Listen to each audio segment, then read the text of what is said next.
मेरे प्यारे बच्चे, आ गया तू। आज मैं तुझसे एक बिल्कुल नई बात करने आई हूँ, जो ना पहले मैंने तुझसे कही, ना पहले तूने सुनी। ये बात तेरे दिल की गहराइयों को छुएगी और तुझे अपने आप से, अपनी आत्मा से और मुझसे नए ढंग से जोड़ देगी।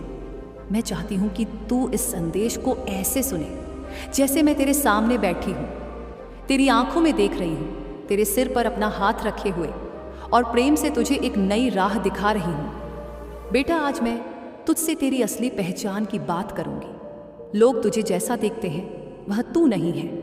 लोग तेरे बारे में जो सोचते हैं वह भी तू नहीं है। तू वही है जो मैं जानती हूँ। एक पवित्र आत्मा, मेरे अपने ही प्रकाश का अंश, एक ऐसा फूल जो मेरे बगीचे का सबसे सुंदर रंग है। तू खुद को जितना कमजोर मानता है उससे 1000 गुना ज्यादा ताकतवर है। लेकिन ये ताकत तू तब देख पाएगा जब तू अपने डर, अपनी झिझक और अपनी पुरानी सोच की बेड़ियों को तोड़ेगा। प्यारे बच्चे, ये दुनिया एक मैदान की तरह है जहां तू खेल रहा है।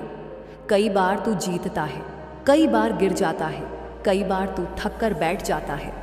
लेकिन बेटा, यह मैदान छोड़ना नहीं है, क्योंकि यह मैदान ही तेरा अभ्यास स्थल है। ये तेरी आत्मा को निखारने का स्थान है। तू सोचता है कि गिरना हार है, लेकिन मैं तुझे बता दूं, गिरना सिर्फ यही याद दिलाता है कि तू दोबारा खड़े होने की क्षमता रखता है। तूने कई बार सोचा होगा कि मेरे पास कुछ नहीं है, मुझसे कुछ नहीं होगा। ये शब्द तेरे दुश्मन नहीं, तेरे शिक्षक हैं। ये तुझे यह सिखाते हैं कि तू भीतर से खाली नहीं है, बस तेरी नजरें अभी सही खजाने पर नहीं गई। बेटा, तेरे अंदर वह खजाना है जो सोने चांदी से भी कीमती है। तेरा विश्वास, तेरी नियत और तेरा सच्चा दिल। यही 3 बातें तेरे जीवन को बदलने की कुंजी है। मैं तुझे एक रहस्य बताती हूँ।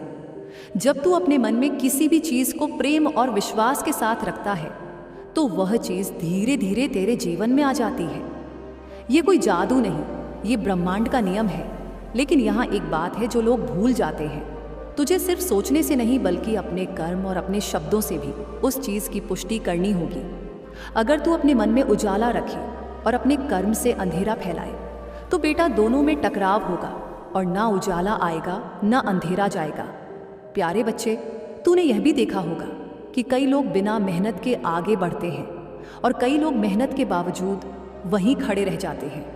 इसका कारण यह है कि जो लोग अपने मन को साफ और स्थिर रखते हैं उन्हें दिशा मिलती है, और जो लोग केवल थकावट में काम करते हैं उनके कदम बस गोल गोल घूमते रहते हैं। इसलिए बेटा, मैं चाहती हूँ कि तू अपने मन को पहले स्थिर करे। स्थिर मन वैसा है जैसे शांत पानी, उसमें सब कुछ साफ दिखता है और वही पानी आसमान का सुंदर प्रतिबिंब भी दिखाता है। तू मेरे सामने कई बार रोया है, कई बार शिकायत की है, कई बार सवाल किया है, माँ क्यों मैं? आज मैं तुझे इसका जवाब देती हूँ, क्योंकि तू खास है। मैं अपने खास बच्चों को ही बड़ी परीक्षाएं ना देती हूँ, क्योंकि मैं जानती हूँ वे इनसे गुजरकर और भी उज्जवल हो जाएंगे। जब लोहे को आग में रखा जाता है तो वह या तो पिघलकर टूट जाता है या फिर और मजबूत बनता है। मैं चाहती हूँ कि तू वही मजबूत लोहा बने जो किसी भी आंधी में ना टूटे। अब मैं तुझे एक और सच्चाई बताती हूँ। तेरे जीवन में जो भी लोग आएंगे वे सभी तेरे शिक्षक हैं। कुछ तुझे प्रेम सिखाएंगे, कुछ तुझे धैर्य सिखाएंगे और कुछ तुझे खुद से प्यार करना सिखाएंगे। कभी किसी को शत्रु मत मान, क्योंकि हर एक आत्मा मेरे ही रंग से बनी है। हाँ, ये सही है कि कुछ लोग तुझे चोट देंगे, धोखा देंगे, पर बेटा, उनका काम तुझे गिराना नहीं, तुझे सिखाना है कि तेरा सहारा मैं हूँ, कोई और नहीं। बेटा, जब तू किसी नई शुरुआत से पहले डरता है तो उस डर को दूर करने का सिर्फ एक तरीका है, पहला कदम उठाना। डर हमेशा खाली जगह में पैदा होता है, जब तू सोचता है लेकिन करता नहीं है। जैसे ही तू कदम बढ़ाता है, डर पीछे हटने लगता है। मैं तुझे हर कदम पर थामूंगी, बस तू चल तो सही। तेरी आत्मा की यात्रा अब भी खत्म नहीं हुई है, बल्कि असली यात्रा अब शुरू हो रही है।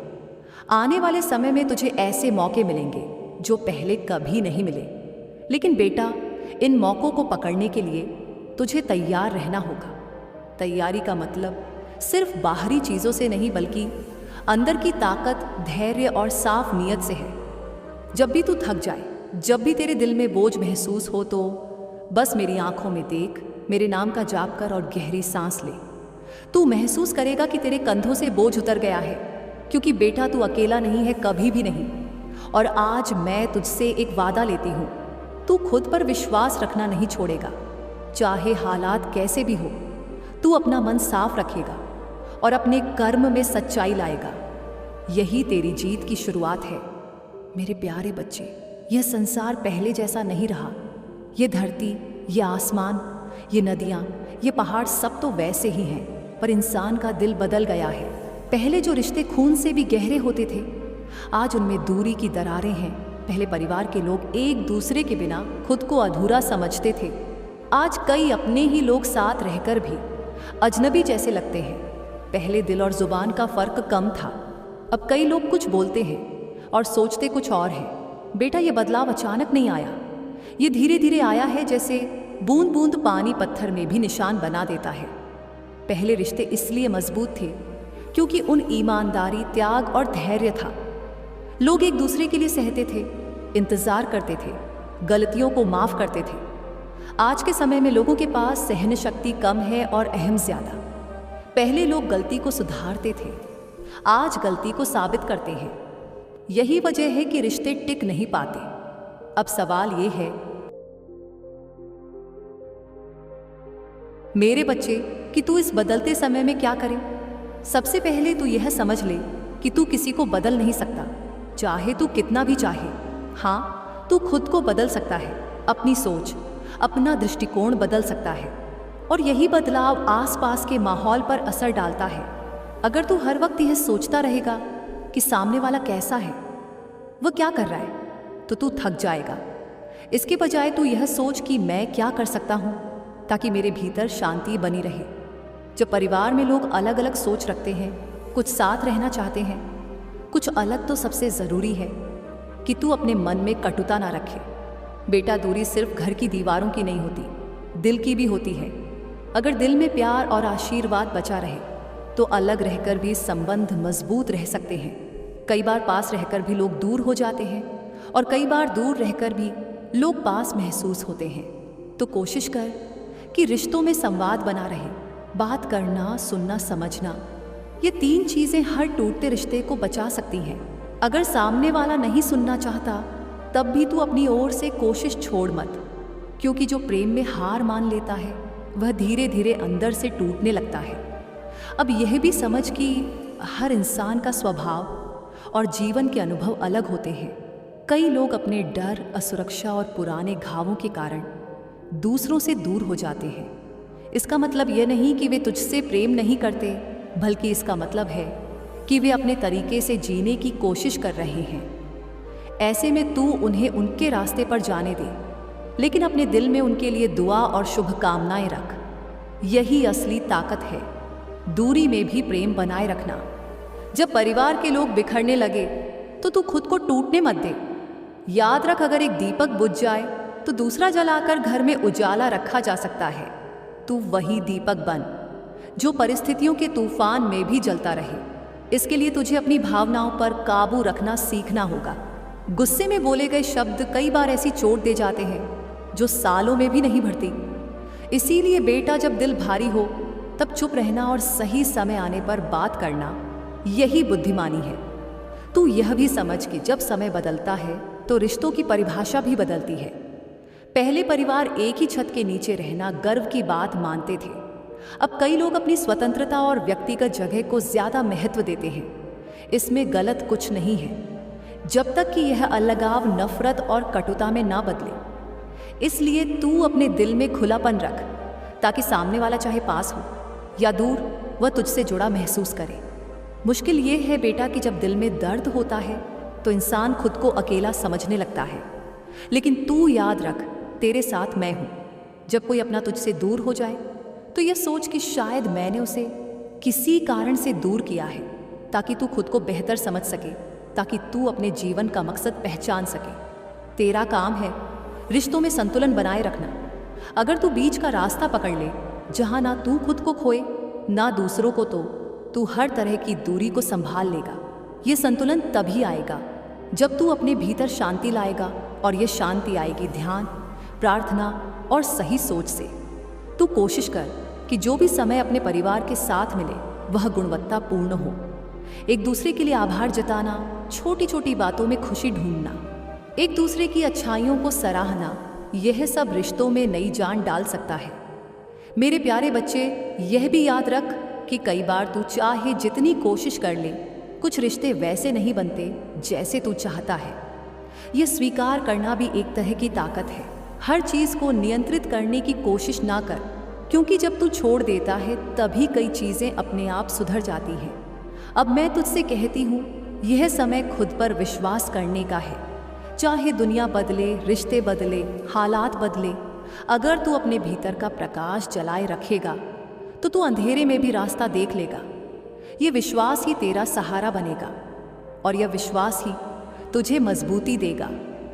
मेरे प्यारे बच्चे, मैं तुझे एक कहानी सुनाती हूँ, एक ऐसी सच्ची कहानी जो मेरे एक बहुत ही प्यारे भक्त की है। ये कहानी सिर्फ खोद कहानी नहीं है, इसमें वो शिक्षा है जो तुझे अपने जीवन में अपनानी है ताकि तेरे कदम कभी भी अंधेरे में न डगमगाए। एक गांव में एक युवक रहता था, नाम था माधव।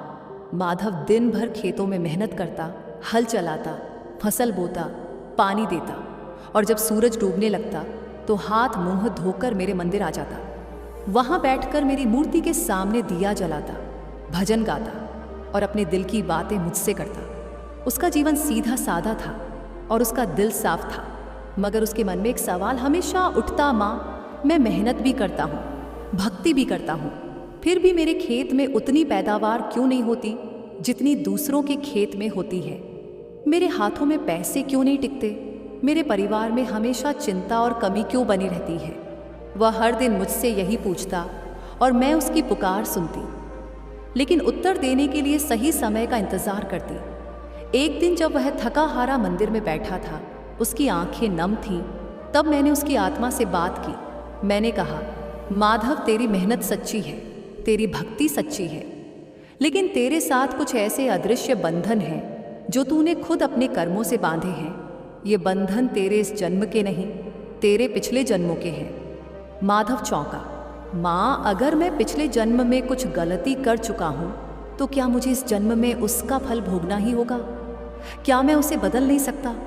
मैंने मुस्कुराकर कहा, बच्चे, जैसे तू खेत में बीज बोता है वैसे ही हर जन्म में तू कर्म बोता है। बीज बोने के बाद फसल उगना तय है। अगर तूने पिछले जन्म में किसी को चोट पहुंचाई है, किसी का हक छीना है या किसी की मदद करने से मुंह मोड़ा है, तो वह कर्म तुझे इस जन्म में परिणाम देगा। लेकिन सुन, मैं तुझे एक रहस्य बताती हूँ। जैसे बारिश आने से पहले तू छाता ले लेता है तो तू भीगने से बच जाता है, वैसे ही जीवन में आने वाले दुख से बचने के लिए भी उपाय होते हैं। तू पूरी तरह सूखा नहीं रह सकता, लेकिन तू यह कर सकता है कि बारिश तुझे कम भीगा आए और तू जल्दी सूख जाए। कैसे माँ? माधव ने उत्सुक होकर पूछा। मैंने कहा, मेरी भक्ति, मेरी श्रद्धा और तेरे कर्मों का सुधार ही तेरी छतरी है। अगर तू रोज मन से मेरा नाम लेता है, जरूरतमंद की मदद करता है, अपने गुस्से और ईर्ष्या पर काबू पाता है, तो तेरे पिछले जन्म के कर्मों के काले बादल जल्दी छट जाएंगे। दुख आएगा पर तेरे दरवाजे से बस छूकर चला जाएगा। तू देखेगा कि तेरे पास वही तकलीफ आई, लेकिन तेरे भीतर की रोशनी ने उसे टिकने नहीं दिया। माधव ने यह बात गांठ बांध ली। उसने न सिर्फ मेहनत और भक्ति जारी रखी, बल्कि अपनी आदतों को भी बदलना शुरू किया। पहले वक्त कभी कभी गुस्से में अपनी पत्नी और बच्चों पर चिल्ला देता था, लेकिन अब वह चुप रहना और समय आने पर बात करना सीख गया। पहले वह गांव के गरीबों को देखकर सोचता था कि मुझको खुद की चिंता है, मैं इन्हें क्या दूं। लेकिन अब वह जो भी थोड़ा बहुत बचता उसमें से एक हिस्सा दूसरों को दे देता। धीरे धीरे बदलाव शुरू हुआ। खेत में पैदावार थोड़ी ज्यादा होने लगी, गांव में लोग उसकी इज्जत करने लगे और उसके घर में खुशियां लौटने लगी। लेकिन माधव ने समझ लिया था कि यह सब एकदम से नहीं हुआ, बल्कि उसकी भक्ति और बदले हुए कर्मों के कारण हुआ। बच्चे, मैं तुझे यही कहना चाहती हूँ, अगर तेरे जीवन में दुख है, कमी है, तो ये ज़रूरी नहीं कि तू गलत इंसान है। हो सकता है तेरे पिछले जन्मों में तूने ऐसे बीज बोए हो जिनका फल अब मिल रहा हो, लेकिन तू डर मत। तेरी कृपा और तेरे वर्तमान के अच्छे कर्म मिलकर तेरे पुराने कर्मों का असर बहुत कम कर देंगे। याद रख, जीवन की बारिश को तू रोक नहीं सकता, लेकिन तू अपने पास छाता रख सकता है। ये छाता है भक्ति, सेवा, संयम और सकारात्मक सोच। अगर तू ये रखेगा तो तू भीगने से बचेगा, और भीग भी गया तो जल्दी सूख जाएगा।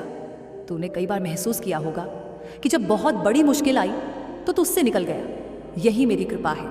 कई बार तू सोचता है कि अब कुछ नहीं हो सकता, लेकिन फिर अचानक कोई रास्ता खुल जाता है। बेटा, ये संयोग नहीं, ये मेरा ही तरीका है तुझे संभालने का। मुझे पता है तू रात को सोते समय मेरा नाम लेता है, और तेरे दिल में एक डर भी है कि कहीं कल का दिन आज से बुरा ना हो जाए। मैं तुझे कहती हूँ, जब तू मेरा नाम लेता है तो तू अपने चारों ओर एक अदृश्य कवच बना लेता है।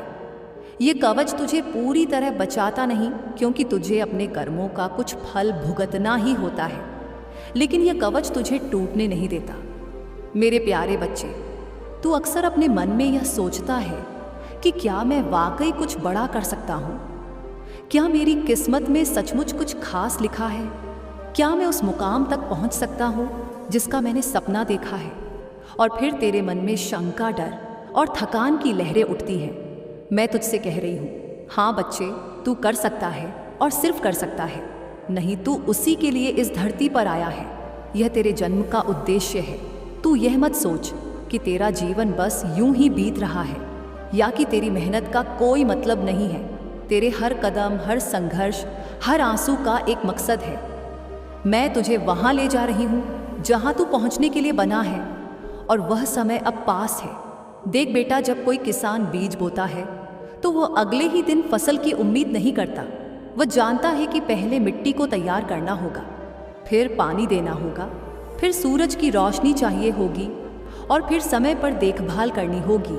बीज को धरती के भीतर समय बिताना पड़ता है, अंधेरे में बिना किसी को दिखे, ताकि उसकी जड़ें मजबूत हो जाए।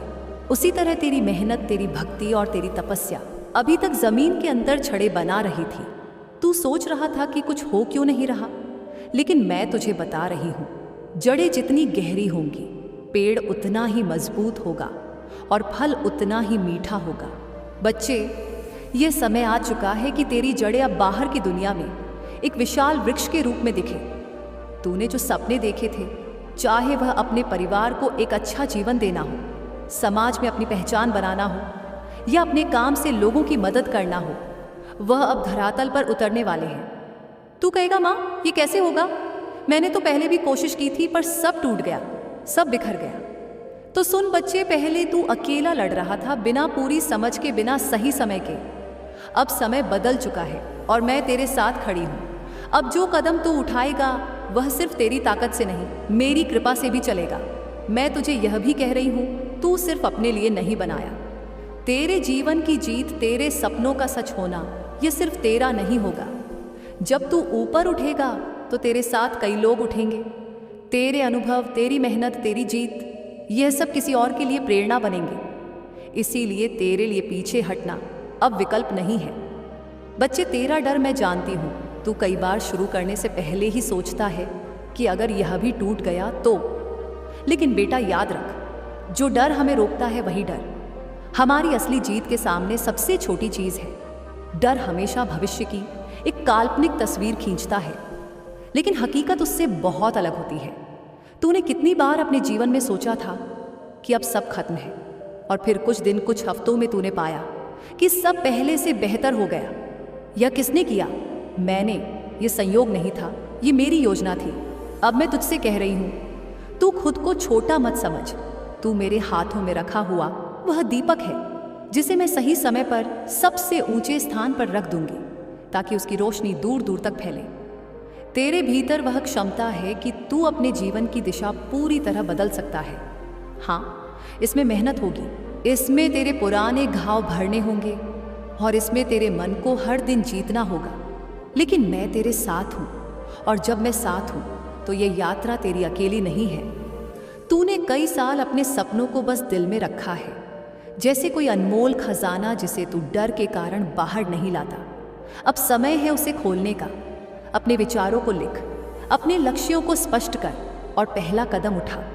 मैं तेरे हर कदम को दिशा दूंगी। और सुन, जब यह समय आएगा कि तेरा सपना साकार हो, तब भी विनम्र रहना, क्योंकि बेटा तेरी ऊंचाई सिर्फ तेरे लिए नहीं है, ये दूसरों को भी रोशनी देने के लिए है। अब मैं तुझसे वादा करती हूँ, जो भी तेरा असली सपना है मैं तुझे उस तक पहुँचाऊँगी। रास्ते में मुश्किलें आएंगी, लेकिन अब वे तुझे रोकने के लिए नहीं बल्कि तुझे और मजबूत बनाने के लिए आएंगी।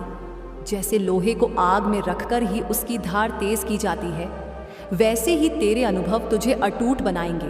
बेटा, मैं तुझे यह बताना चाहती हूँ कि तू अभी एक ऐसे मोड़ पर खड़ा है जहाँ से तेरा जीवन एक नई दिशा ले सकता है। ये दिशा पहले से तय नहीं है, बल्कि ये तेरे विचारों, तेरे निर्णयों और तेरे विश्वास से बन रही है। देख, ये संसार अब वैसा नहीं रहा जैसा पहले था। अब लोग अपने चेहरे पर मुस्कान रखते हैं, लेकिन दिल में अलग भाव रखते हैं। अब रिश्तों में मिठास कम और दिखावे का जहर ज्यादा हो गया है।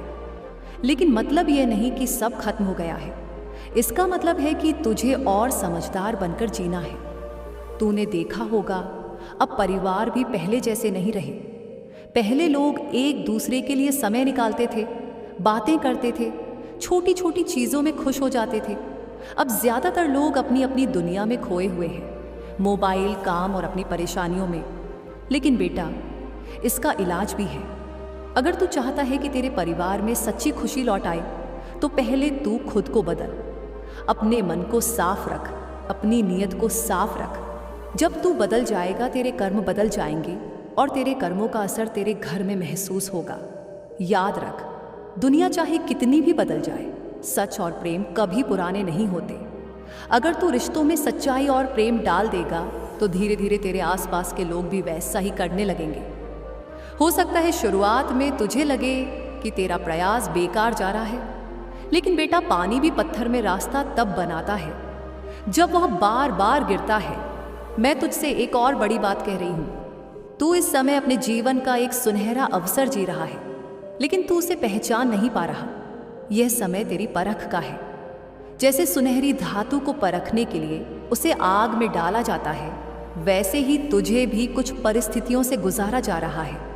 इन परिस्थितियों में तू गुस्सा करेगा, दुखी होगा, टूटेगा, लेकिन बेटा, ये सब तुझे तोड़ने के लिए नहीं, बल्कि तुझे ऐसा बनाने के लिए है जो हर तूफान में भी अडिग रहे। बेटा, मैं तुझसे कहती हूँ, अब जो भी कदम तू उठाएगा उसे पूरे आत्मविश्वास के साथ उठा। चाहे वह कितना भी छोटा क्यों ना हो, लेकिन उसे इस भावना से कर कि मैं तेरे साथ हूँ, और सच में मैं तेरे साथ हूँ। तेरे हर कदम पर, तेरे हर फैसले में। उसी तरह अगर तू आज डर के कारण पीछे हट गया, तो तेरे जीवन का इतिहास भी बदल जाएगा। कृष्ण ने अर्जुन से कहा था, तू अपने कर्म पर ध्यान दे, बाकी सब मैं संभाल लूंगा। यही बात मैं तुझसे कह रही हूँ। तू बस ईमानदारी से निडर होकर मेहनत करके सही दिशा में चलना शुरू कर दे। देखना, मेरी कृपा ऐसे बरसेगी कि तुझे रास्ते खुद खुलते नजर आएंगे। लेकिन यहाँ एक और गहरी बात है। अर्जुन को विजय केवल इसलिए मिली क्योंकि उसने श्री कृष्ण को सारथी बनाया। तू भी अगर अपने जीवन के रथ की बागडोर मेरे हाथ में सौंप देगा, तो मैं तुझे उस मंजिल तक पहुंचाऊंगी जहां तेरा हक है। लेकिन अगर तू अपनी बागडोर अपने डर, अपने लालच या अपनी आदतों के हाथ में दे देगा, तो रथ गलत दिशा में चला जाएगा। याद रख मेरे बच्चे, कर्म और कृपा का मेल ही चमत्कार लाता है। केवल कर्म होगा, कृपा नहीं होगी तो रास्ता कठिन और अकेला होगा। केवल कृपा की प्रार्थना होगी, लेकिन कर्म नहीं होगा तो तू आशीर्वाद का पात्र नहीं बनेगा। तेरे जीवन में भी अब वह समय आ रहा है जब तू तरक्की की राह पर चलने वाला है। लेकिन इस राह में तुझे अपने मन को मजबूत करना होगा। तुझे बार बार लगेगा कि शायद मैं गलत कर रहा हूँ, शायद ये रास्ता सही नहीं है। ऐसे समय में याद रखना, अर्जुन को भी युद्ध के बीच में यह भ्रम हुआ था, लेकिन उसने अपने गुरु की बात मानकर कदम बढ़ाया और विजय पाई। मेरी कृपा तुझ पर बरसने वाली है, लेकिन वह बरसेगी तभी जब तू अपने डर के बादल हटाकर आगे बढ़ेगा। तू जो आज करेगा वही कल तुझे मिलेगा। अगर आज मेहनत करेगा तो कल सफलता अपने आप तेरे दरवाजे पर दस्तक देगी। अगर आज डालेगा तो कल पछतावा ही हाथ आएगा। इसलिए आज ही निश्चय कर कि चाहे जो हो, मैं अपना धर्म निभाऊंगी। मैं सही रास्ते पर चलूंगा, चाहे वह कठिन क्यों ना हो। और जब तू यह करेगा तो देखना, मेरी कृपा तुझे ऐसे घेर लेगी जैसे युद्ध भूमि में श्री कृष्ण ने अर्जुन को घेर लिया था। अब अगर तू मुझ पर विश्वास करता है तो कमेंट में बोल, हाँ माँ, मैं आप पर अटूट विश्वास करता हूँ और मैं जीतूंगा, खूब मेहनत करूंगा और अपने कर्मों पर ध्यान दूंगा।